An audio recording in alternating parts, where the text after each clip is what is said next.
Vamos a comenzar con el primer módulo entonces. El título es Empleos no estándar y pensiones en América Latina y el Caribe. En esta sesión se discutirán nuevas formas de trabajo derivadas del cambio tecnológico mundial y cómo éstas impactan en los diseños de pensiones, incluyendo discusiones sobre la economía del comportamiento y el uso de experimentos piloto en este contexto. El módulo estará moderado por Alexandre Scioli Fernández. Lo invitamos a Alexandre para que se vaya acercando. Es coordinador general de Estadística, Demografía y Ciencias Actuariales de la Secretaría de Seguridad Social de Brasil. Es responsable de la elaboración del Anuario Estadístico de Seguridad Social, de estudios de equilibrio financiero actuarial y de evaluaciones de impacto en el régimen general de seguridad social. Además de sus labores oficiales, es profesor en los cursos de Administración y de Contabilidad de la Facultad de Tecnología y Ciencias Sociales Aplicadas UNICEF. Posee una maestría en Economía por la Fundação Getúlio Vargas. Junto con Alexandre estarán Lucas Keller, es consultor de la División de Mercados Laborales del Banco Interamericano de Desarrollo en Washington, D.C. Lucas, por favor. Sus principales áreas de trabajo son la promoción de ahorro pensional voluntario y reformas institucionales de sistemas de pensiones en el contexto de la Agenda sobre el Futuro del Trabajo de la División. Antes de incorporarse a la División de Mercados Laborales en 2016, trabajó como consultor para el Fondo Multilateral de Inversiones, ahora BidLab, donde co-coordinó el trabajo del fondo en temas de remesas e inclusión financiera. También trabajó en el pasado como analista e investigador en instituciones como Dow Jones, la Cooperación Alemana, la Organización para la Seguridad y la Cooperación en Europa. Tiene maestrías en Ciencias Políticas y Administración Pública de las Universidades de Rutgers y Constance. También estará Matthew Blackstad. Él dirige el programa de investigación, análisis y experimentación de comportamiento de Nest Insight. Antes de asumir este rol, fue responsable directo de la propuesta Nest en Reino Unido, que hoy cuenta con 7 millones de miembros. Anteriormente, trabajó en el Departamento de Trabajo y Pensiones, donde desarrolló estrategias de información pública para la reforma de las pensiones estatales y laborales. Antes de esto, dirigió los equipos de investigación y comunicación en PricewaterhouseCoopers, Back Consultants y Talking People. Además de sus publicaciones de investigación, es autor de las novelas Sax Puppet, Fallen Angel y Lucky Ghost, que exploran los riesgos enfrentados por los ciudadanos ante la nueva economía digital. Y por último, integra este módulo María Teresa Silva. Es consultora en la División de Mercados Laborales del BID y coordinadora del proyecto Ahorro Profesional Inclusivo. María Teresa se ha desempeñado como asesora del secretario del Trabajo y Previsión Social en México y como directora de Política Social y Empleo en la Coordinación de Asesores del Presidente de México. También ha trabajado en diversos organismos internacionales como la CEPAL, la Comisión Europea y la Cooperación Alemana para el Desarrollo. Es licenciada en Economía por la Universidad de las Américas, Puebla, y tiene una maestría en Políticas Públicas por la Universidad de Oxford en el Reino Unido. Los dejo con este primer módulo. Alexandre, por favor. Buenos días a todos. Primeramente me gustaría agradecer a BID y a IOS por la invitación para ser moderador de esta ronda de presentaciones sobre un tema tan importante como las nuevas formas de trabajo derivadas de la revolución tecnológica y el impacto en los sistemas de pensiones con necesidades de mantener los ahorros. En esta ronda tendremos las presentaciones de los participantes expertos en economía del comportamiento, con 15 minutos para cada uno. Después, una sesión de preguntas y respuestas entre ellos. Y para iniciar, invito al señor Lucas para realizar su presentación. Tienes 15 minutos, por favor. Muchas gracias. Es un verdadero placer compartir ese espacio con un grupo de expertos y colegas tan distinguidos. y poder conversar con ustedes sobre el tema de cómo pueden los países de la región aprovechar de las nuevas tecnologías para fortalecer sus sistemas de pensión en la región. Quería aprovechar... Perdón. Gracias. Quería aprovechar de esta presentación, antes que nada, para dar un paso atrás y proveer un panorama a 10.000 pies de los principales interrogantes acerca del tema del futuro trabajo, como los vemos desde la División de Mercados Laborales del BID, y también dar una breve introducción a los retos y oportunidades que presentan las tecnologías de intermediación para los mercados laborales y los regímenes de seguridad social en la región. Esto a fin de sentar las bases para las presentaciones de Matthew y María Teresa, que van a entrar en mucho más detalle sobre algunos aspectos en estos temas.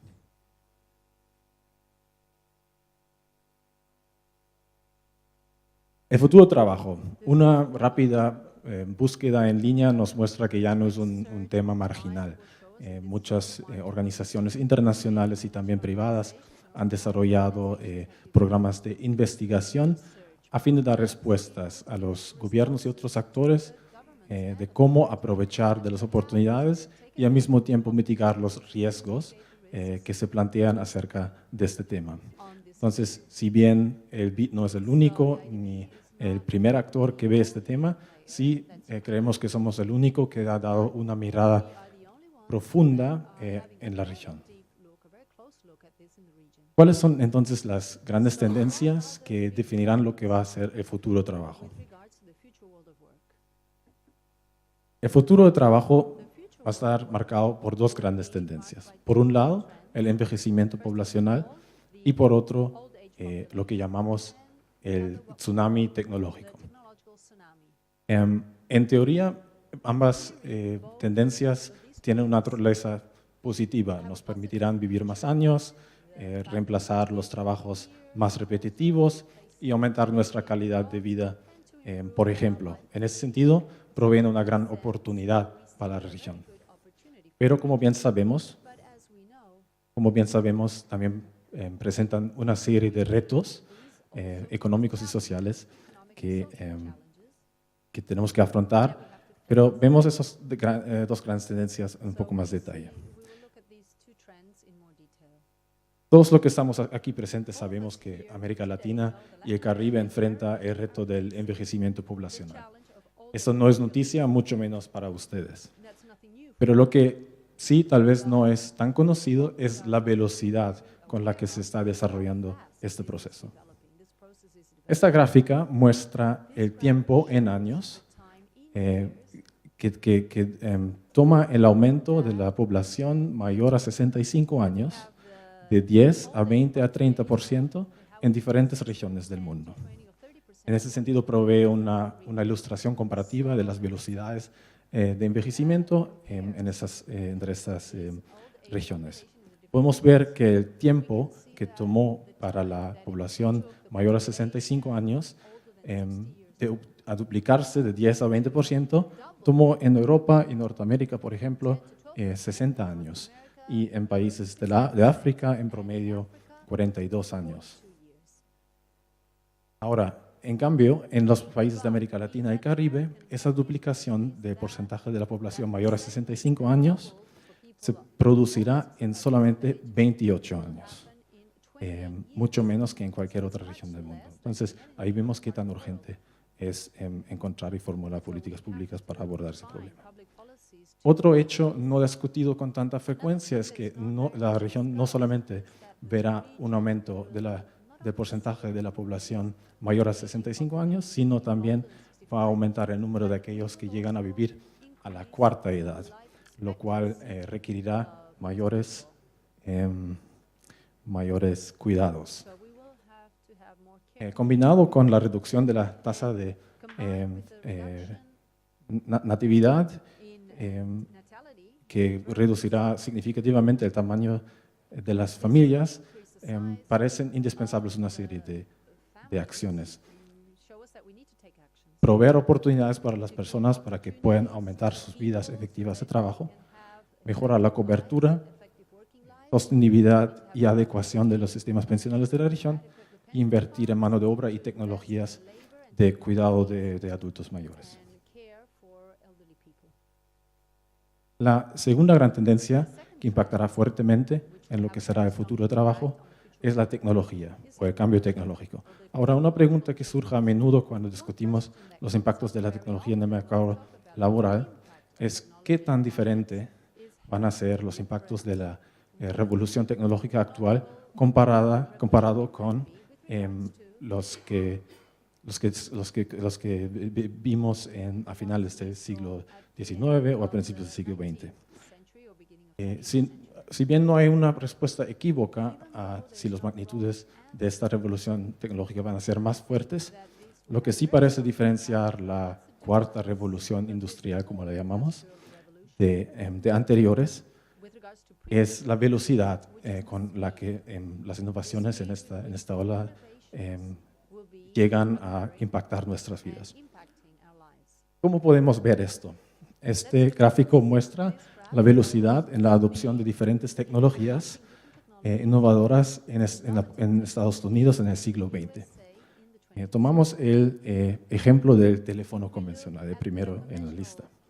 Tardó 56 años para el teléfono convencional para llegar a la mitad de los hogares en Estados Unidos, mientras se han necesitado desde la primera comercialización de los teléfonos inteligentes, solamente 2 décadas para que más de la mitad de la población mundial tenga uno de estos aparatos en su poder. Es por eso que lo podemos llamar un verdadero tsunami tecnológico. Lo que en el pasado tardó 1 o 2 generaciones, ahora se vuelve realidad en muy pocos años. Para entender los impactos que estas tecnologías van a tener en los mercados laborales y los sistemas de seguridad social, es preciso recordar que no todas esas tecnologías son iguales. Algunos tienen impactos más inmediatos, mientras en otros los impactos van a ser más potenciales y de largo plazo.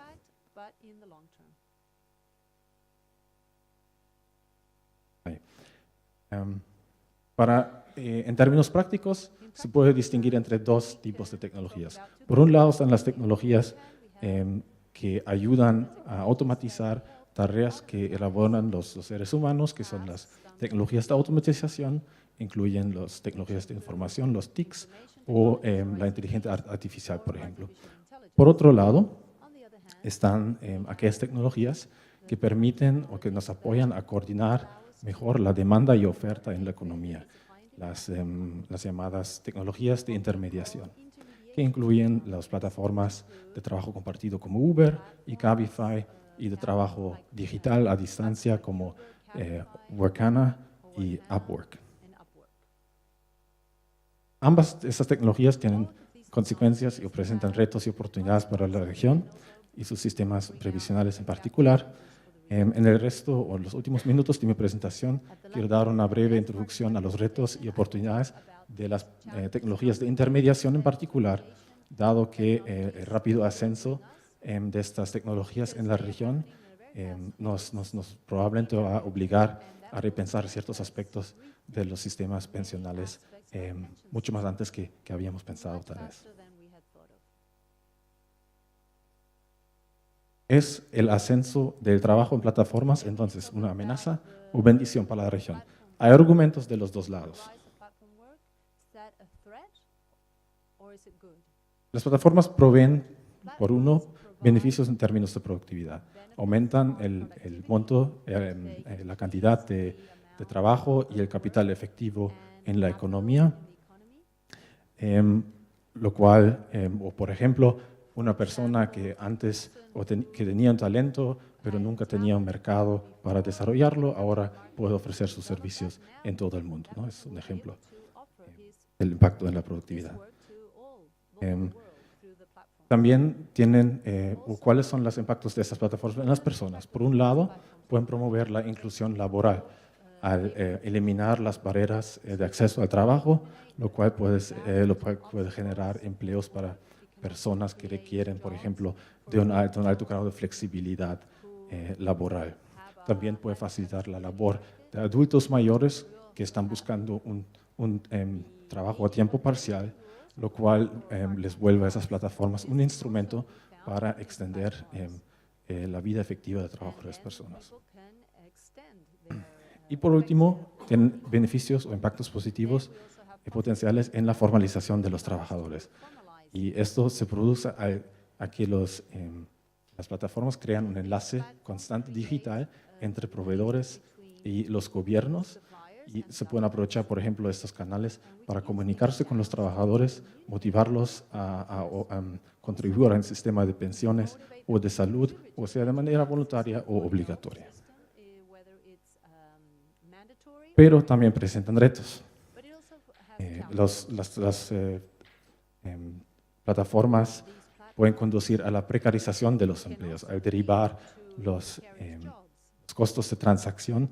Estas plataformas hacen que la relación entre empleado y empresa se difumine y la figura tradicional del trabajador asalariado se pone en entredicho.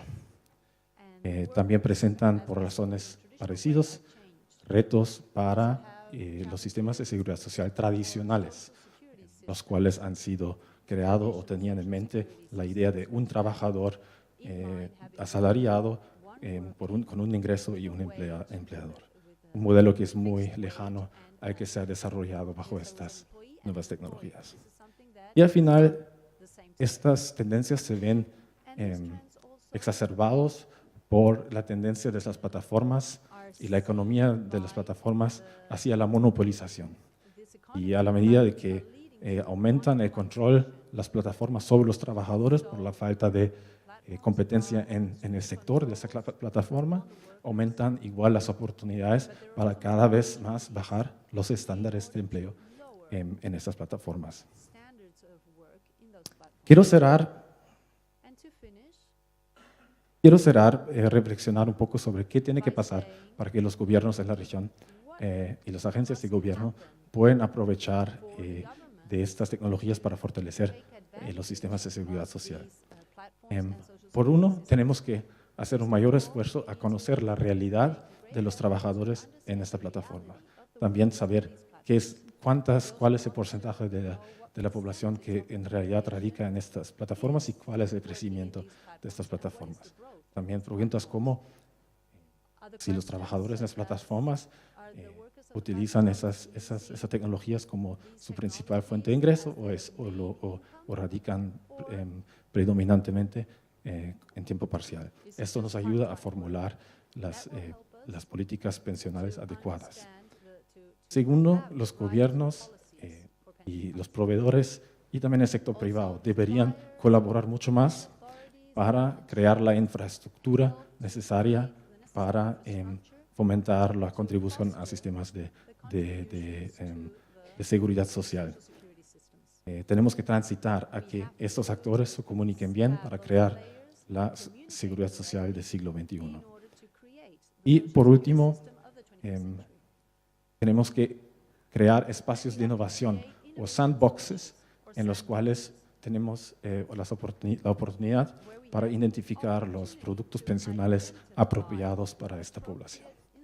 Y con esto cierro. Muchas gracias y encantado de conversar ahora.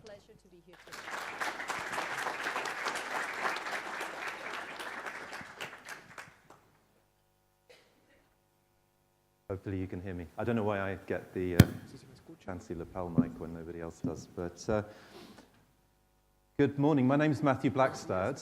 I'm from an institution called NEST, the National Employment Savings Trust in the UK. So I'm obviously not here to tell you about the experience of the self-employed in the Latin American and Caribbean nations, but I'm here, I guess, because I think we have a lot of parallel challenges. And I think there's a perception maybe that in the UK our economy is much more based on formal employment, and to an extent that's true, but as I'll hopefully show you in the next few minutes, that situation is changing very rapidly.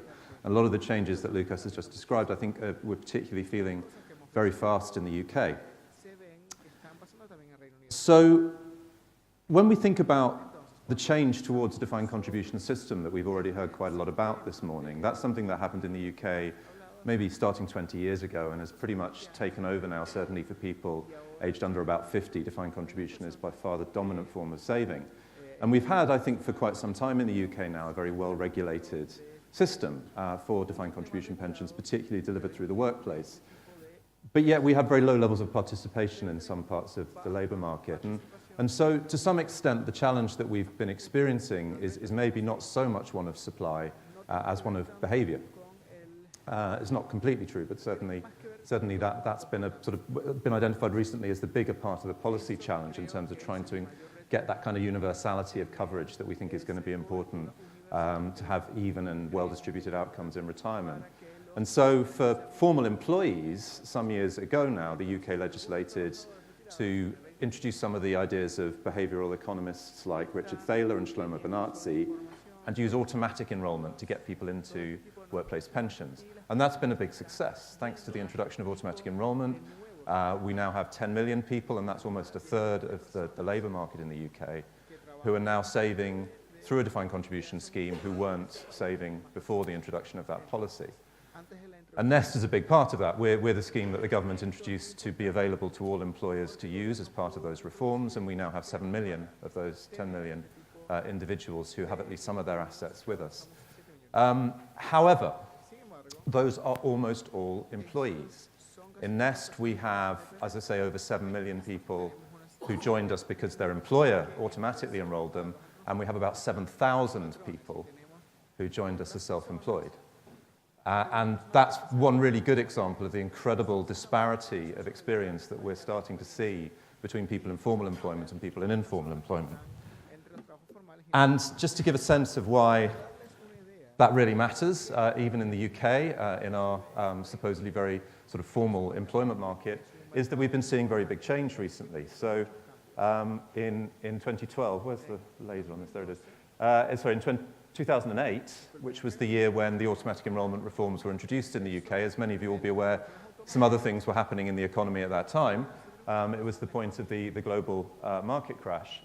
And what you can see here, the blue bars here show the year-on-year change in employment in terms of the number of employees within the sector, and the yellow shows the change year-on-year in self-employed jobs.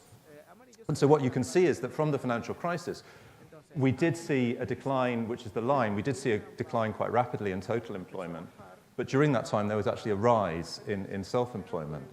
And as the economy stabilized, and we can see the line rise as the labour market has started to grow again, we've seen a sort of just a sort of static level at which that new self-employed element in the economy has risen, and that's been a really quite rapid change for us. And in a way, because that happened at the same time, that 2008 crisis happened at the same time that the reform programme was put in, we weren't really prepared for that as being part of the way in which pension outcomes would be distributed in the workforce. And the self-employed population, as I think is true in many of the Latin nations, looks very different in terms of its experience of the labour market. So we see here, for instance, the distribution of self-employed employed and self-employed income, the blue line being employees and the yellow line being self-employed. And you can see how much incomes are shifted towards the lower end of the spectrum for the self-employed. And equally, when we look at the experience of saving, which is the figures over on the right-hand side of the slide, what we now have is a self-employed population of about 5 million, so a very large proportion of our it's about a seventh of our working population.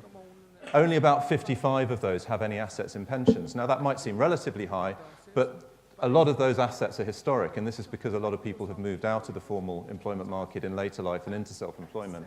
And so you can see that if you look at people's behaviour today, less than 20% of them are actively saving into some form of retirement product.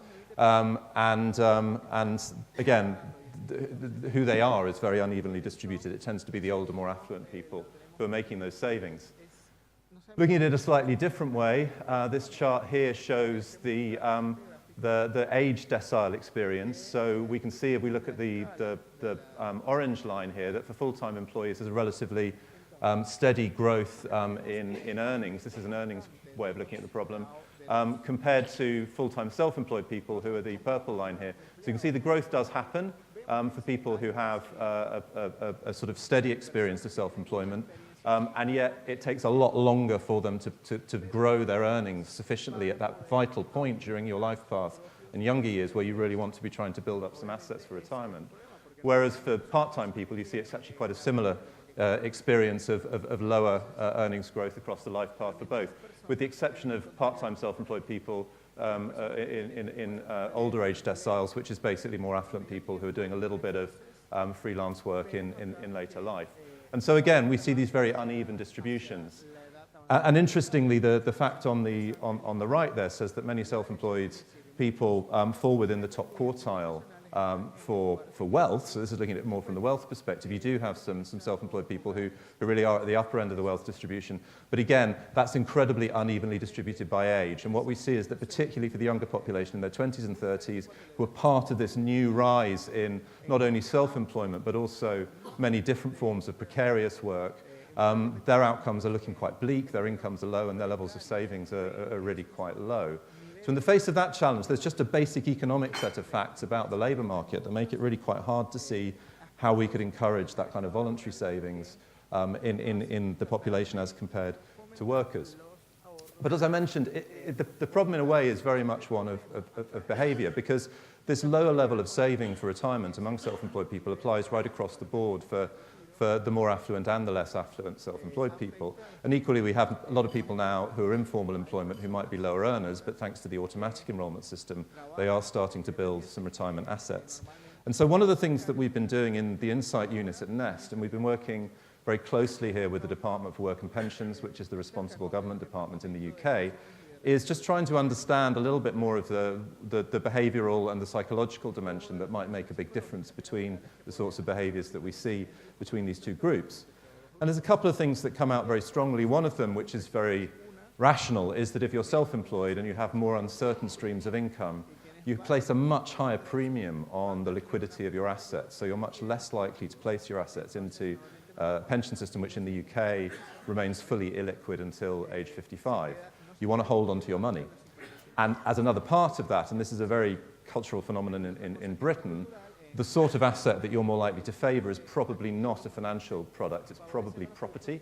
So either your own home, which you might expect to realise the asset value of in later life, or very frequently taking out a second or third property and using that as a rental income, which is, it's a single asset class approach. A lot of people favour it, but of course it's incredibly subject to the instability of the property market. And you can see here that when we ask people what they prefer to save in, most people prefer, who are employed, which is the orange bar, prefer paying into a workplace pension scheme, which is obviously very low for self-employed people, whereas it's exactly the other way around in investing in property for self-employed people. So the government that we now have, when it's thinking about things that aren't exiting the European Union, which is not a lot of time, they're currently focused on this question of how you can try and fix this imbalance. And in the current government, in its manifesto in the 2017 election, made a pledge to extend automatic enrolment to the self-employed. But as soon as we sat down and started to look at that challenge, we realized that feels really hard. Because when we talk about automatic enrolment, it's not really automatic. It's automatic for the individual, but for the employer, they have to do quite a lot of work and they have to expend some money. It's something that's done to people, but it's by the employer. And also, when we talk about automatic enrolment, it's not just the enrolment event, putting someone into a plan. It's also the fact that in every paycheck, you're getting a little bit of a deduction that's taken out automatically by your employer and placed into the plan. And without that employer to act as the agent who's enrolling the individual and making those regular streams of payments, it's difficult to see what the automatic enrolment would be for self-employed people. Who will do that automatic enrolment? So a lot of the proposals that have come out have been around the idea that, well, when self-employed people reach the end of the fiscal year, they have to self-declare their income to the revenue, and we have a reasonably high level of compliance with that in the UK. So maybe we could, at that point, we could introduce an additional deduction, maybe voluntary, maybe mandatory, that's just taken out, and they have to pay that as part of their tax experience. But that's very, very unpopular. And also, it doesn't really fit the kind of behaviours or the regularity of contribution behaviours that you'd like to see ideally as a kind of month-on-month or week-on-week contribution pattern for individuals. So So we're looking around now for solutions that don't necessarily form part of that formal approach. And in doing this, we've basically identified the fact that, well, the self-employed population, we talk about them as a population, but in fact they're incredibly diverse. And when we look at the attitudes that different groups of self-employed people have to savings, they're really quite different from group to group. So here, for instance, we've identified some different sort of characteristics of self-employed people in relation to savings. They might be confident savers, worried strugglers, accepting questioners, or happy present livers. They've all got different reasons and excuses for not making savings for later life. And they all have different views on the kind of the importance of their own responsibility for saving, on challenges around the volatility of their investment experience, and on whether it's for today or whether it's for tomorrow.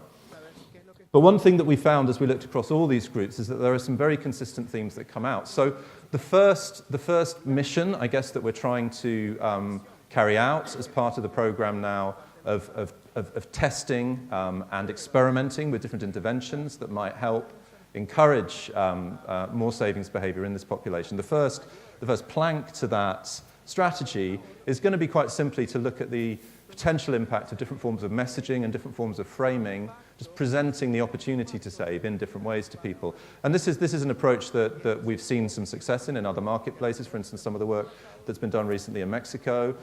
We've been looking at that very closely, and we think there are some opportunities to carry that through.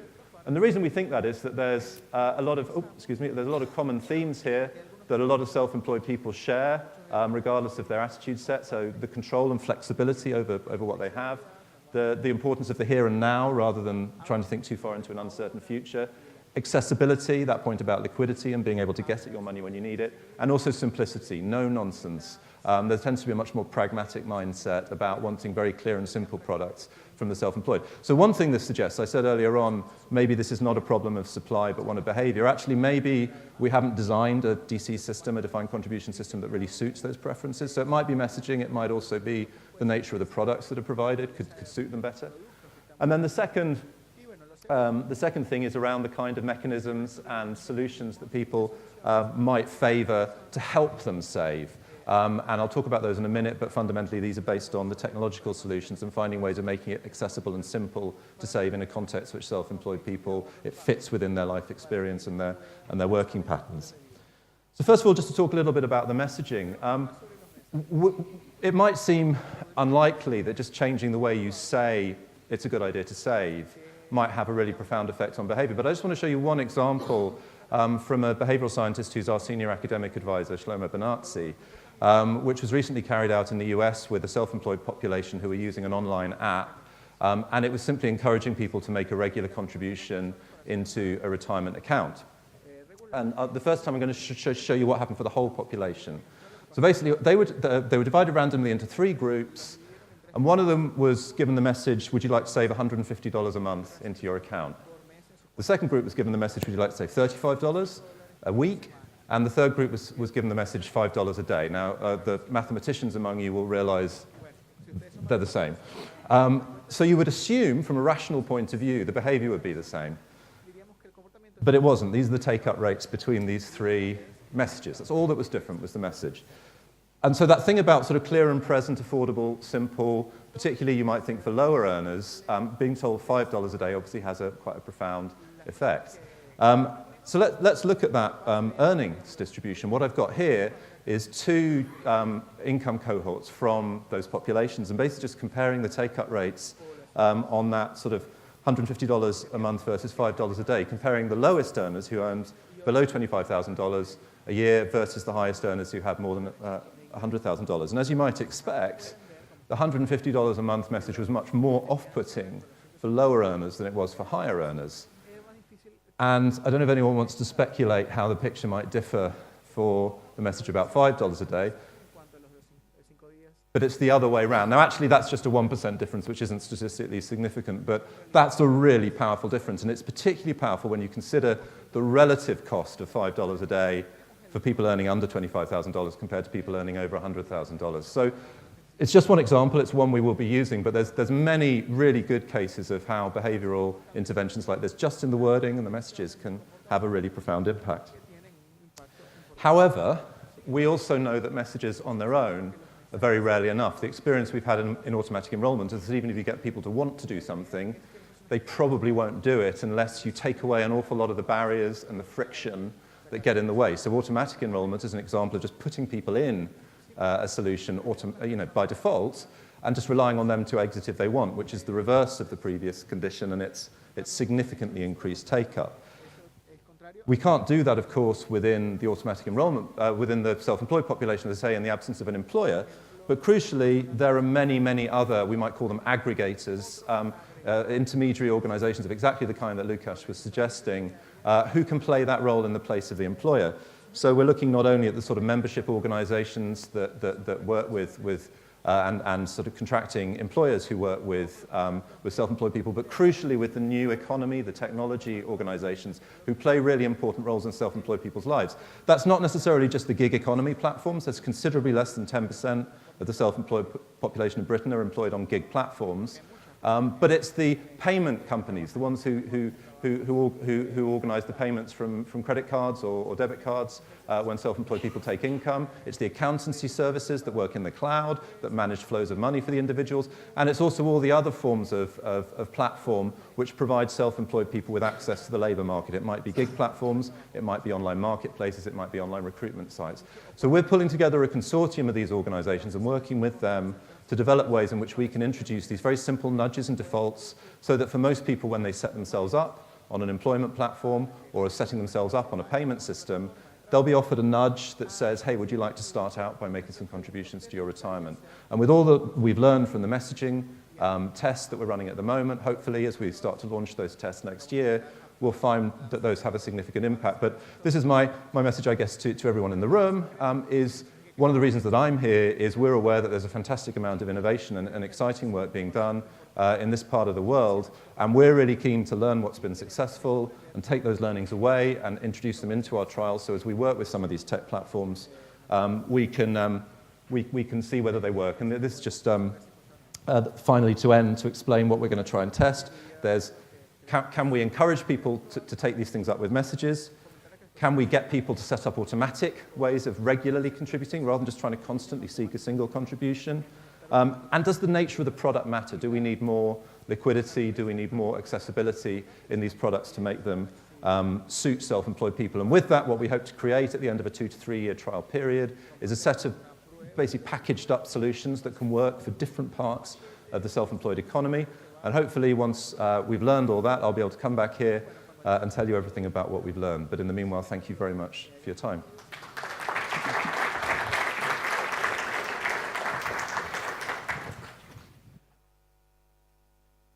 Hola, ¿qué tal? ¿Me escuchan? ¿Está prendido?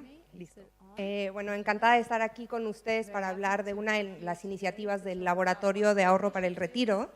De hecho, el laboratorio justo lo presentamos con ustedes hace un año en la reunión de IOS Red Plaque en Panamá, donde tuve el gusto de conocer a muchos de ustedes. Entonces, me da mucho gusto venir a hablar de esta iniciativa que estamos haciendo con Gig Economy. Entonces, bueno, Matthew nos hablaba que él no tenía mucho de contexto de un poco de la región, y aquí un snapshot. Como muchos de ustedes saben, alrededor de la mitad de los trabajadores de la región están ahorrando para el retiro, pero si nos enfocamos a los trabajadores independientes, encontramos que en promedio apenas el 10% de los trabajadores independientes de la región está ahorrando para el retiro. Entonces, bueno, esto se compara como con el 20% que mencionaba Matthew, pero claramente hay muchas disparidades dentro de la región. Por ejemplo, mientras que en Uruguay o en Chile es un porcentaje más alto, en México ni siquiera el 1% de los independientes ahorra para el retiro. Así la magnitud del reto, y precisamente motivados por la magnitud de este reto, fue que en el laboratorio decidimos enfocarnos prioritariamente en cómo conectar a los trabajadores independientes de la región. Pero en el tiempo que llevamos trabajando nos hemos dado cuenta que hay muchísimos retos para conectar o para acercarnos y ofrecer soluciones a los trabajadores independientes. Aquí voy a enumerar las 3 principales, digamos, barreras que hemos encontrado. Entonces, la primera es cómo ofrecer una solución que se adecúe a las necesidades de los trabajadores independientes y al mismo tiempo que diseñemos algo que se adecúe a sus necesidades, cómo hacerla escalable. ¿Y qué tipo de necesidades particulares me refiero? Me refiero a que los trabajadores independientes tienen ingresos variables. O sea, los ingresos son completamente inestables y es una naturaleza muy distinta a la de los trabajadores asalariados. Además, muchas veces, bueno, como sabemos, muchos de los trabajadores independientes de la región son empleos precarios, con lo cual viene asociado que precisamente sus ganancias son montos muy pequeños. Entonces, ahí necesitamos soluciones de ahorro para el retiro que se puedan hacer pequeñas aportaciones y que digamos que se puedan aportar de una manera flexible y quizá con una periodicidad distinta a la periodicidad mensual. Después el reto es, ok, supongamos que tenemos esto, pero ¿cómo nos conectamos, no? Sería muy ineficiente ir mano a mano, lo cual nos lleva a dónde los encontramos. ¿Cómo nos contactamos de una manera costo efectiva con los trabajadores independientes? Ustedes sabrán y no me dejarán mentir que la verdad los datos de contacto de los afiliados son muy malos. O sea, muchas veces no hay mail, no hay teléfono, no hay dirección. Entonces muchas veces las AFPs y los reguladores es, ok, ¿dónde voy? ¿Dónde los encuentro? ¿Cómo los contacto de manera costo efectiva? E incluso si tenemos la suerte de tener un mail, una cifra, por ejemplo, de Colombia o de México nos muestra que apenas el 10% de los afiliados abre las comunicaciones por mail que les envía su AFP. Entonces, hay un serio problema de contactabilidad efectiva. Y el tercer reto es la economía de los trabajadores independientes es en efectivo. Entonces, en una economía tan basada en el efectivo, con baja bancarización, ¿cómo logro que el ahorro sea recurrente? Porque al final yo necesito convencerlo de que ahorre de una manera continua. Que ahorre una vez no me va a solucionar el problema pensional, sino que yo necesito una manera constante a lo largo del tiempo que realmente le permita acumular un fondo que después le permita tener una pensión. Entonces, enfrentamos grandes retos y por eso fue que en el laboratorio vimos que las plataformas pueden ser una gran oportunidad para conectarnos con este segmento de trabajadores desconectados. También partiendo de que son segmentos de la población como los taxistas, las trabajadoras domésticas, los repartidores que tradicionalmente en la región han laborado en la informalidad. Entonces, ¿qué oportunidades nos brindan? Uno, me permite superar esa barrera de la contactabilidad. Lo contacto a través de la plataforma y me es más fácil conectarme con algunas plataformas que ir trabajador en trabajador buscándolos. Segundo, son trabajadores altamente digitalizados, dado que el celular inteligente es es una de sus principales, digamos, insumos de trabajo, por lo cual están acostumbrados a trabajar con herramientas digitales. Tercero, están bancarizados.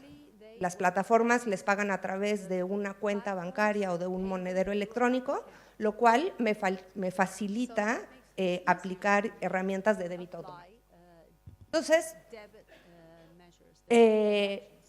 lo que les voy a platicar, lo que venimos trabajando en el laboratorio junto con la Universidad del Pacífico en Perú, con la plataforma Cabify, que para aquellos que no estén familiarizados con qué es Cabify, es como Uber, pero sí, porque no, por ejemplo en otros países que no sea América Latina o España, creo que no hay Cabify. Entonces, y bueno, partiendo, si bien Lucas dijo que él partía de 10,000 pies de altura, yo ahora voy a hacer un zoom microscópico de precisamente, ok, esta idea, cómo la aterrizamos y cómo se ve en la práctica y cuáles son los retos y oportunidades de realmente tratar de implementar esto. Entonces, primero lo que hicimos fue, aplicamos una… Uy, veo que… Ok, hubo un problema con el formato, pero bueno. Hicimos una breve encuesta a 1,000 conductores de la plataforma. Esta fue una primera encuesta muy sencilla, simplemente para conocer actitudes de ahorro y un poco conocer sus ingresos. Y bueno, lo que aprendimos es 65% mencionan que sus ingresos son relativamente estables. Alrededor de la mitad mencionó haber ahorrado en los últimos 12 meses, sin embargo, cuando indagábamos, notábamos que era ahorro en instrumentos informales, debajo del colchón, yo le presto a mis amigos, o yo hago tandas o panderos, o en inglés se llaman roscas. Entonces, bueno, y la principal razón para no ahorrar es porque sienten que, bueno, que sus ingresos son muy inestables, muy variables, y que ellos pueden ahorrar solo muy poquito. Les mencionamos un poco distintas herramientas de qué consideran ellos que les ayudaría a poderse precomprometer para ahorrar más, y resultó que el débito automático es la herramienta de compromiso que ellos consideran que les facilitaría ahorrar de una manera constante. Entonces, tomando en cuenta, primero, que había un apetito verdaderamente por ahorrar y porque Cabify les ayudara a ahorrar, entonces partimos a diseñar cómo les presentaríamos la solución de ahorro y qué tipo de ahorro, o más bien el producto de ahorro que les ofreceríamos. Entonces, sobre el cómo, en realidad aquí, y Matthew lo presentó, la literatura de las ciencias conductuales es contundente. Entonces, prácticamente es, primero hay que traer su atención a ahorrar. El día a día estamos pensando en 1000 cosas y no tenemos el ahorro presente, por lo cual primero es poner el foco en el ahorro. Segundo, es hacerlo simple, y simple implica el lenguaje con el que les presentamos la opción de ahorrar, y simple también implica la manera de poderte inscribir a ahorrar, ¿no? O sea, cualquier paso innecesario debe de ser eliminado. Y tercero, que sea automático, que sea recurrente, para que la inercia trabaje a favor del ahorro y no en contra del ahorro. Entonces, esto fue el cómo. Y sobre el qué producto, aquí desafortunadamente el sistema peruano de pensiones es bastante restrictivo para esta población, dado que la aportación mínima que te permite es 10% de un salario mínimo mensual, y no lo puedes ir abonando por partes, o sea, es en una exhibición. Entonces, prácticamente esto no nos ofrecía la flexibilidad que necesitábamos, por lo cual optamos por un ahorro bancario que, si bien no tiene los mismos beneficios del ahorro pensional, por lo menos permitía tener esta flexibilidad.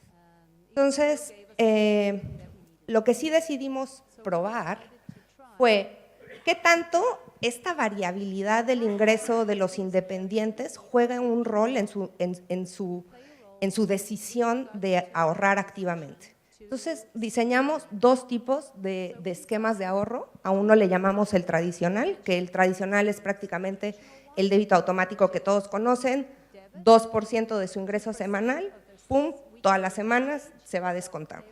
Y otro que le llamamos FlexiSmart. Y este prácticamente es un débito que solo se activa cuando el conductor tiene un ingreso semanal superior a su promedio histórico.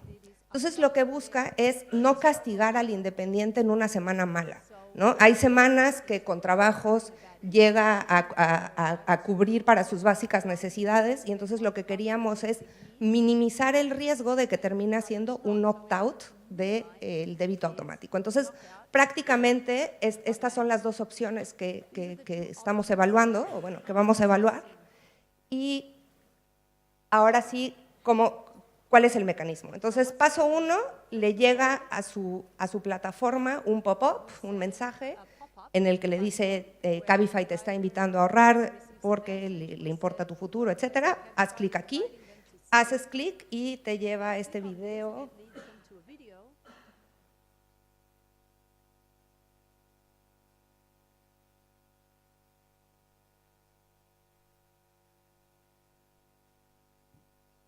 Funcionaba muy bien en el break, pero siempre hay temas técnicos. Hola, socio. Cuando tienes un problema con tu auto, se te baja una llanta o tienes un imprevisto, sientes que no te alcanza el dinero. O cuando tienes algo de dinero extra, ¿qué haces? ¿Lo gastas en cosas que no siempre son necesarias? Entonces te pones a pensar, ¿qué puedo hacer para enfrentar estos problemas? ¿Hacia dónde quiero ir? ¿Qué debo hacer para acercarme cada vez más a mis metas? Tenemos la solución para ti. Puedes comenzar a ahorrar poco a poco, porque cuando ahorras, vas en la dirección correcta hacia tu meta. Por eso, Cabify y Bit se unen para ayudarte de forma gratuita a que lo consigas semana a semana a través del programa Ahorro Digital Responsable. Ahorra tan solo un porcentaje de tus ganancias semanales, las cuales se depositarán automáticamente en una nueva cuenta de ahorro semana a semana. Comienza tu viaje hacia donde realmente quieres llegar. ¿Qué tienes que hacer? 1. Debes aceptar participar en el programa. 2.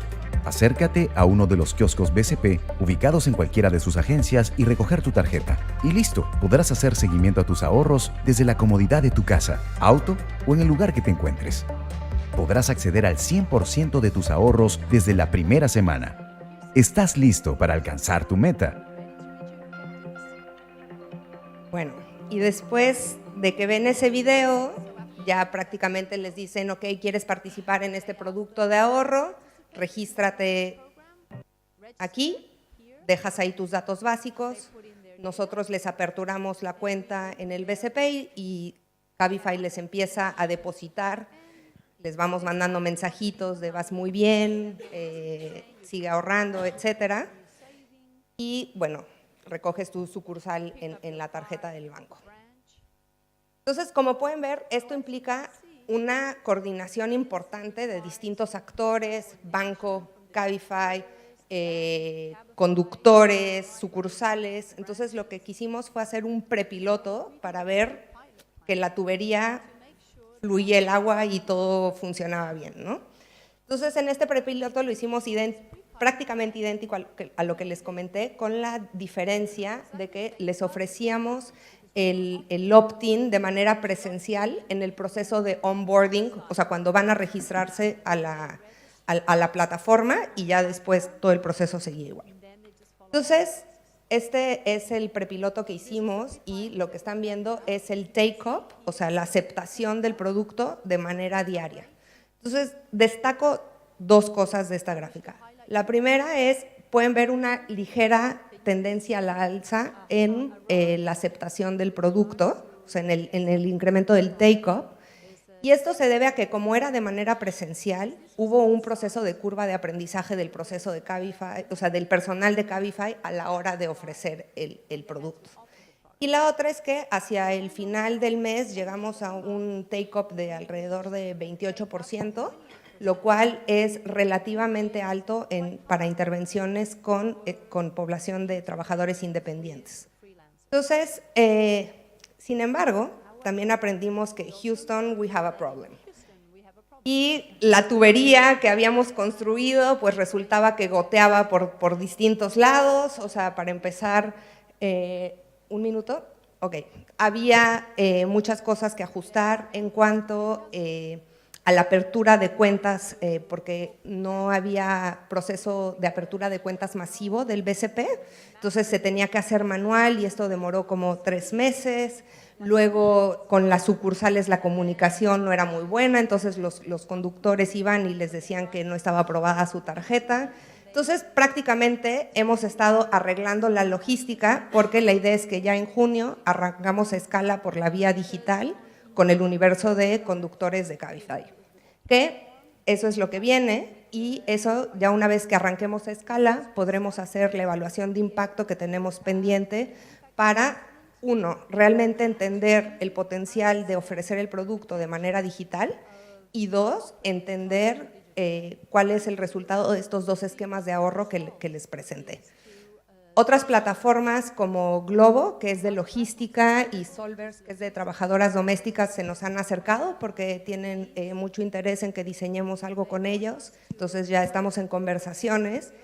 Y otro de los temas pendientes que tenemos es realmente ofrecer un producto de ahorro para el retiro, porque en realidad ese es nuestro objetivo. Entonces, en México con Cabify, justo también la idea es, en México el producto de ahorro para el retiro es bastante flexible, entonces la idea es diseñar algo similar. Lo que hemos aprendido es, hay interés en ahorrar, hay que repensar en algunos casos y rediseñar los sistemas de pensiones para precisamente entender estas necesidades de flexibilidad, de aportar poquito a poquito, de permitir, por ejemplo, hacerlo de manera fácil. Y también un tema que yo le diría a ustedes, los reguladores, es cuando estamos diseñando políticas, o sea, no hay que menospreciar después la logística, ¿no? Si bien muchas veces, a veces se piensa en el qué, también los invito a que piensen en el cómo se logran las cosas una vez que se diseñan políticas públicas, porque muchas veces en el cómo es donde después encontramos muchas barreras. Y finalmente, lo que estamos viendo es que intervenciones sencillas pueden tener un gran potencial. Muchas gracias.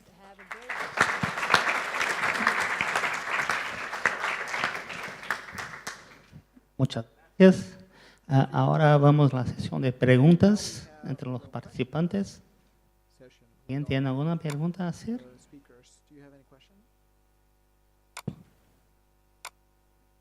Es una pregunta a Matthew. Mencionaste el tema de que, bueno, aunque digamos, registrarse para un débito automático es fácil para el empleador, o ser como asignado a un débito automático y una decisión por efecto es fácil para el empleado. Para el empleador significa muchos pasos y es un proceso administrativo complicado. Tal vez nos puedes contar un poco de los incentivos que se provee para los empleadores en el Reino Unido para hacerles más fácil, darles algunos incentivos para asumir este rol y este trabajo que es administrar una decisión por defecto. Well, it's an interesting question because I'm listening to my own translation. It's an interesting question because in one sense, there isn't really an incentive on the... Wow. I haven't been used to answering questions with such an exciting background track. In one sense, the incentives are you're not going to get fined by the regulator if you don't do it, because this is something that's been mandated for employers. So again, we talk about this as being a kind of soft incentive because the employee can make a choice about whether they stay in the plan after they've been automatically enrolled into it, but the employer has no choice. It's part of the law now that they have to enroll each qualifying worker and they have to make at least a minimum mandatory contribution into those accounts. But we've certainly worked quite hard to make it as easy as possible for employers. And one of the learnings that we've had from introducing automatic enrolment into the UK is that when you do pensions on that scale and when the employer becomes the delivery agent for the pension, it's not so much a challenge of pensions and investments as for payroll. So it's been the technology integration, it's been working very closely with the agents who manage payroll systems for employers, and particularly as we moved into introducing this to small employers, we were in a position in last year when we were finishing rolling this out to small employers, when on a busy day we would have 2,000 new employers signing up with Nest and enrolling their workers every day. And that's an experience that the industry has never had in the world before. So in order to make that work, we needed this not to depend on each individual employer going through the same set of challenges individually, but rather working with the intermediaries so that the large payroll providers could do this for tens of thousands of clients simultaneously. So it was a multiple part. There was the kind of compulsion of the law, but then at the same time we worked as much as possible to ease the process for them. Thank you. Obrigado, gracias. ¿Más alguna pregunta? ¿Sí? Yo gostaria de saber sobre el uso de la plataforma Cabify. ¿Sí? Pero que entendí, hay un acuerdo para hacer ahorros directamente en Cabify. ¿Sí? Pero que en Brasil, por ejemplo, Uber es muy mayor. ¿Sí? ¿Hay alguna tentativa con Uber para hacer ahorros?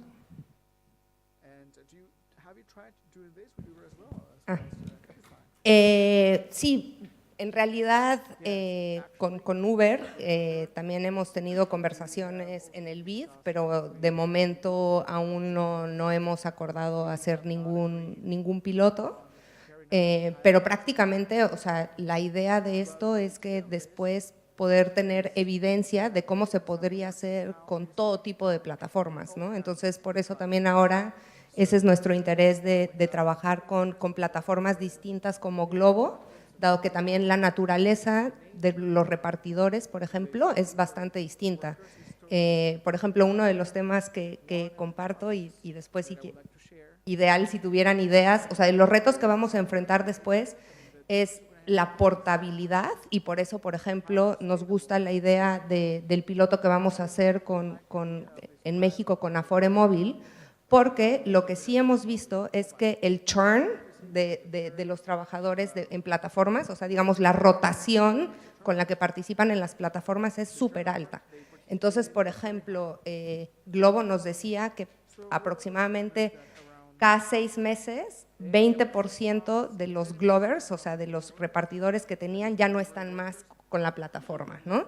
Entonces, como con este nivel de rotación, debe de ser un producto de ahorro que independientemente que tú cambies de plataforma, tu cuenta sea tu cuenta única, como tu cuenta de tu AFP, ¿no? Y ahí es cuando el que sea una cuenta bancaria ya no te lo soluciona. Pero entonces un poco lo que estamos trabajando es precisamente en encontrar estas soluciones que realmente sean exportables a la gran gama de los trabajadores de la gig economy. If I may, just Okay. to add to that, because we've found exactly the same problem of churn, of people moving on quite rapidly from platforms. And also, it's very common for an individual to use multiple platforms to access the labour market simultaneously. So you might, if for instance you're a delivery driver, you might find that you have a lot of income during the period running up to Christmas, but in the new year there's very little, and so you might turn to some other form of TaskRabbit or some other platform that's going to give you a different type of work that's less seasonal. And there's another challenge, I think, as well for those platforms, which certainly in the UK and I think in many other legislations, Uber and other providers are very eager not to take on responsibilities that might be construed as representing part of an employment relationship because they're looking to categorize these workers as independent contractors.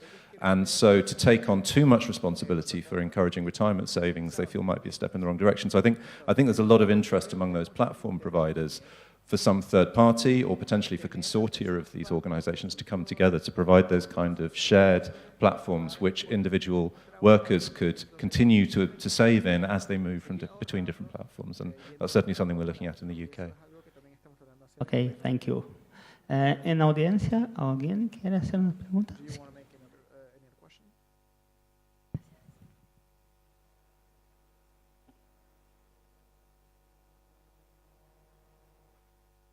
Buenos días. Quería hacer una pregunta para María Teresa, en particular el funcionamiento de las plataformas. La duda que a mí me queda es cómo esto es en forma operativa, porque por lo que escuché entendí que detrás de esto hay un banco. ¿Sí? Es como si fuera que hay un banco que es el que recepciona los fondos, está el BID que ha coordinado y organizado, digamos, los contratos, ¿sí? Que se distribuyen a través de estas plataformas. Es como que las plataformas están sirviendo para presentar y distribuir el producto en el público, ¿no? Objetivo. Entonces, y siempre habiendo un banco. ¿Cómo se hacen, por ejemplo, los controles de que no se creen personas falsas? O sea, toda la parte de due diligence del cliente, el propio banco que está recibiendo también los fondos de todas estas personas en forma esporádica y cómo se maneja toda esta situación. Sí, de hecho, bueno, dos cosas. Uno es, precisamente, estos son los grandes retos que hemos enfrentado y un poco donde mencionaba que por eso hacía agua la tubería, digamos que las goteras, porque precisamente toda esta parte del due diligence y digamos del banco, cómo se aseguraba que realmente el conductor es quien aceptó y entonces en toda esta parte hemos reforzado, digamos que cómo llena los datos y precisamente por eso no pudimos quitar, la restricción de que tiene que ir al banco al final al recoger su tarjeta, ¿no? O sea, porque un poco ahí lo que nos dijo la legislación peruana bancaria fue, yo me tengo que asegurar que al final esa persona es. Pero o sea, para nosotros esa parte de patearlo hasta el final nos encantó, porque fue como, ok, le pongo el costo de transacción cuando ya está ahorrando y solo para ir a recoger la tarjeta si es que quiere sacar el dinero, y yo dejo que el mecanismo de ahorro funcione y no lo pongo al principio donde se convertiría en una barrera para ahorrar.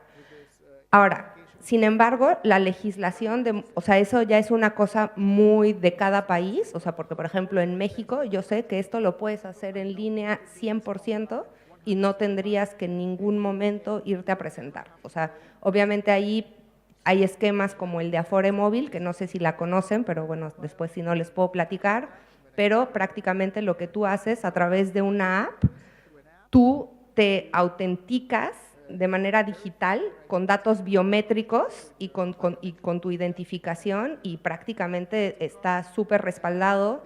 Y además tiene la ventaja, porque tú decías, ¿es necesario que siempre haya un banco? No, no es necesario que siempre haya un banco, porque lo ideal es que vaya directamente a tu fondo de ahorro de pensiones, como sería en el caso de México.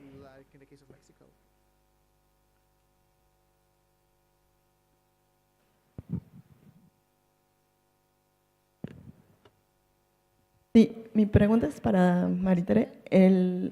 Entonces, ahorita se está invirtiendo en el banco en una cuenta de débito. O sea, realmente no es un instrumento para retiro.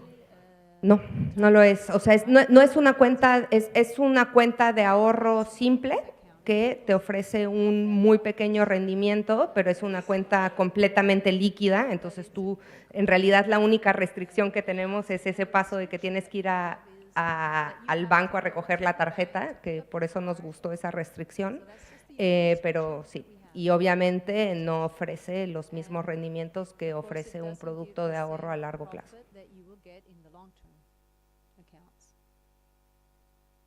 Yo creo que la única experiencia que yo conozco donde los fondos van directamente a una cuenta de ahorro para el retiro es en el caso de Estados Unidos con Lyft. Ellos tenían una colaboración con una fintech que proveía inscripciones y administraciones de planes de ahorro para retiro para trabajadores independientes. Les preguntábamos cómo está el take-up y el interés en estos planes por parte de los conductores de Lyft, y si había algo de interés. Les preguntamos si también tenían la idea de instalar un default, un pago recurrente en las cuentas, pero nos comentaron que esto automáticamente le califica al trabajador o a la empresa que facilita este débito automático directamente como un empleador fijo, lo cual para Lyft ha sido un problema muy grande. Entonces, ahí también hay que considerar estos temas legales en cada país, hay que considerar el vínculo de ahorro y los mecanismos que se implementan. And one other point is that I think I'm very interested in the fact that there's a liquid bank account as the place where the contributions immediately go in this example, because I spoke a lot in my talk about the value of liquidity to this population. And one of the things that we're considering is, might you be better able to encourage self-employed people to give up some of their earnings into a savings account if it's started by being paid into a fully liquid account, and only when that account reaches a certain balance does some of the contributions start flowing into an illiquid retirement account. And that deals with this challenge that if you have a limited amount of disposable income to commit to savings, and you have volatile income, the concern is that if you immediately get people to save into a retirement account, when they suffer from an income shock or some form of financial emergency, they can't access those monies, and then their financial well-being may be significantly harmed. So I actually think the idea that you maybe do start with a bank account, but then maybe there's an opportunity to automatically roll some contributions into a pension would be very powerful. Thanks very much for all of the great presentations, and particularly Maria Teresa emphasizing the how. And I think, so the question really is a little bit based actually on the Indian experience, which I think is similar to the Mexican, that if you've more or less sorted out the financial inclusion part so people have a bank account, and then the ID part so you can find them. But then the pension part becomes simpler, because if you have to spend a lot of money and time on getting a bank account or finding and identifying a person, then it becomes, you can do it, but it becomes too expensive as the model. And so I was just wondering, in terms of the messaging for pension supervisors, whether actually your big pension coverage message is you need to work with the people in your country doing financial inclusion and ID, which typically you would never think of. I used to do this job. I would never have thought of financial inclusion or ID. And now you realize actually you need to fix the sort of plumbing of that system first, and then after that you could sort of leverage all the great ideas. So whether people would agree that maybe sometimes you might need to wait for a year or two before starting, even though it sounds kind of boring to put the plumbing in, but that will give you much greater reach going forward. And then just a quick sort of extra thought on the accessibility. I sometimes like some of the examples, Malaysia and Singapore do this, where it's 30% you can always access, 70% is locked away. So it may sometimes be a little simpler than having to have one bank account, then is total access, and then feeds a pension account. So just interested in people's views about that sort of split contribution. Bueno, sobre la parte de bancarización, sí, creo que definitivamente, o sea, es un esfuerzo en conjunto, o sea, mirar la inclusión, o sea, porque al final ahorrar para el retiro es una parte de la inclusión financiera, ¿no? Entonces, precisamente creo que hay que diseñar estrategias en conjunto para ver cómo bancarizamos, sobre todo si queremos fomentar débitos automáticos. Sobre el tema de tener varias tarjetas, estoy de acuerdo. O sea, en realidad, cuando estábamos diseñando el proyecto de Cabify en Perú, en realidad un poco nos cuestionábamos qué tanto valía la pena abrir esta otra cuenta, porque en realidad lo que estamos haciendo es un mental accounting, ¿no? Es simplemente estamos dividiendo el dinero y decir, esta es mi bolsita de mi ahorro para otro tipo de cosas, pero en realidad es una división artificial, dado que el producto es idéntico prácticamente a una cuenta de cheques, ¿no? Pero bueno. Sobre los temas de la pregunta, los reguladores, no sé, porque creo que nadie de los que estamos en la mesa somos reguladores. Pero no sé si mis colegas quieran comentar algo. Yeah, on the point about identity verification, I agree that to achieve the fully comprehensive access to these sorts of automatic systems with very low levels of friction, there's going to be significant parts of the lower earning population within the self-employed population for whom there are solutions that need to be put into place before they can easily enter the system through these kind of automatic solutions. But I think we wouldn't want to wait until those were in place for everyone before offering these sorts of solutions to those who actually can be effectively identity verified very quickly. And certainly in the UK, it may be different in other nations, but in the UK, the financial technology industry is really spearheading the use of online identity verification systems, using, for instance, credit reference agencies and other forms of online data that they can be permissioned to access to make it very, very swift and fluid to be able to set up for bank accounts without, for instance, having to enter a bank branch in person. In terms of the regulation of pension products, we're not advocates at Nest for introducing liquidity into some element of the pension system. Part of the reason for that is that we don't think you need to. So you speak of the complexity of working with multiple products, but actually this is one area where financial technology is moving really, really fast. And I think the use of hybrid solutions where you already have well-regulated product categories that can be used to serve one of an individual's needs, for instance, to have a liquid account, and another set to meet another set of needs, for instance, in a liquid retirement account. It's the principle of if it ain't broke, don't fix it, and the ability now to automate the flows of monies in an optimized way between these different products is one of the things, again, the financial technology industry is really leading in. And I think, you know, we're much more keen at the moment to test ways of making money move effectively between these sorts of separate products than we are to try to completely roll back on decades of legislation and try and change the taxation position or the liquidity of existing products. Now, you know, there definitely are alternatives, and this may be just an answer for the UK, where I think it would be much harder to do that. But I think if we can prove that you can make multiple products work together effectively, that's a much easier solution for regulators. Solo me gustaría hacer un comentario. Yo creo que en América Latina, y nosotros somos un poco al revés, o sea, nosotros insistimos en que quizá tener un poco de liquidez en los productos de ahorro puede ser muy importante, y quizá esta es una cosa muy específica de América Latina, y por lo menos en el laboratorio nos parece importante, es una de las grandes barreras que tenemos es en América Latina hay una desconfianza generalizada al sistema financiero formal, ¿no?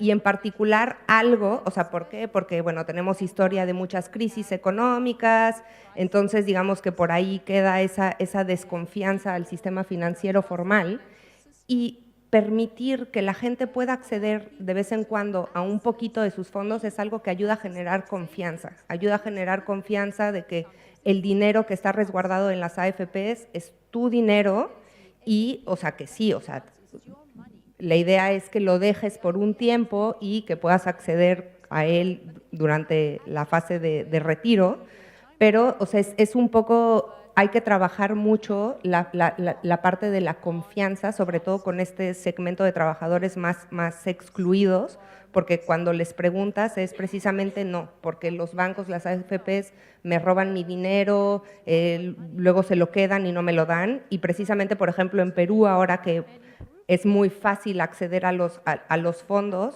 de hecho, la popularidad de las AFPs ha incrementado muchísimo, y un poco, o sea, porque, o sea, a ver, en Perú se fue al otro extremo de te abro la llave y te puedes llevar todo tu dinero, lo cual en realidad destruye el sistema de pensiones, pero tener pequeños, o sea, restringidas posibilidades para acceder un poco a tu fondo es algo que puede ayudar a fomentar la confianza en el sistema financiero.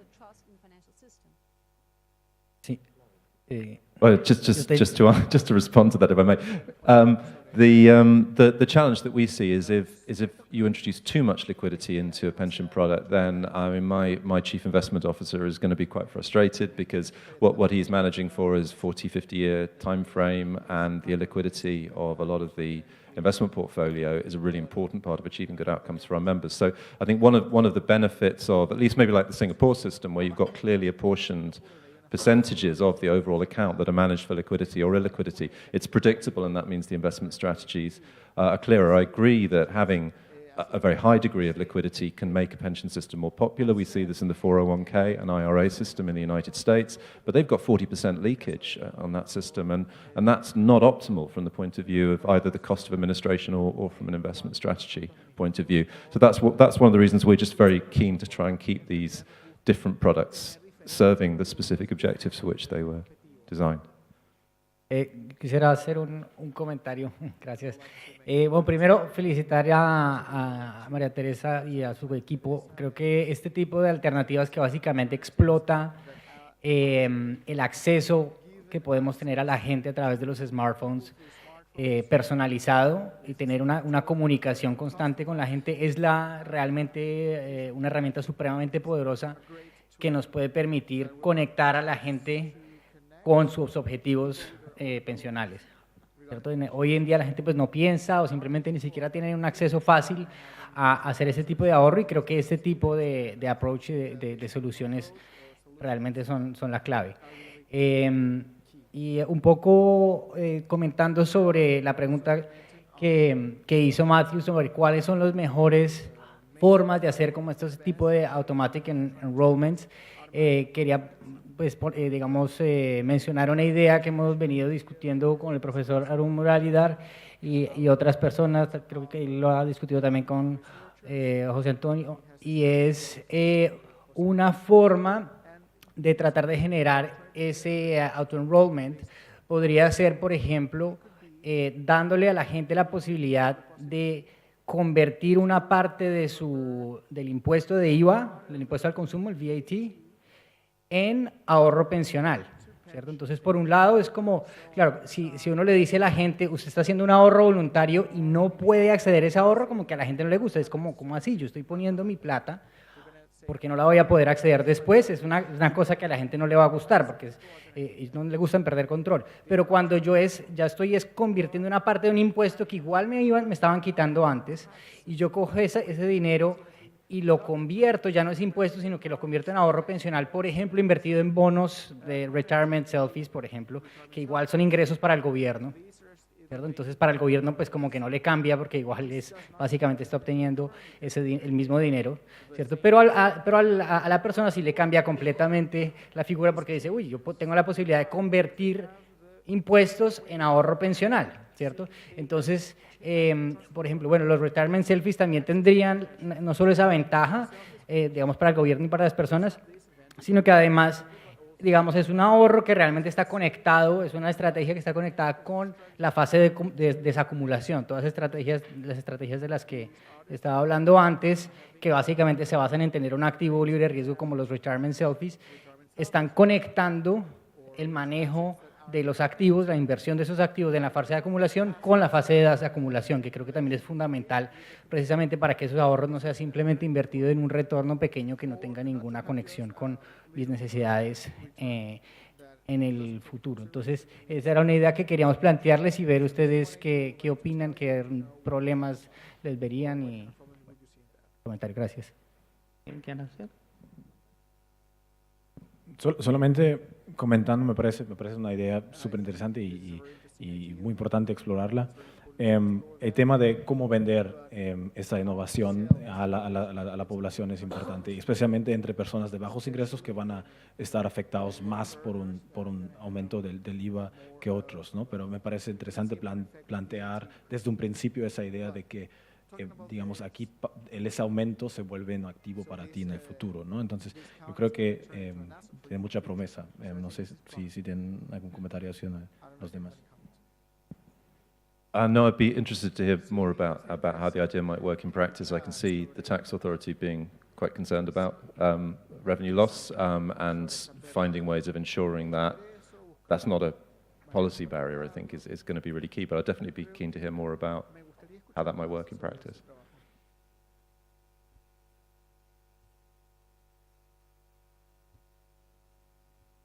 ¿Hay tiempo para uno otro? ¿No? Okay, entonces está encerrado. Sí, muchas gracias a los participantes y a la audiencia. Fue muy rico. Muchas gracias.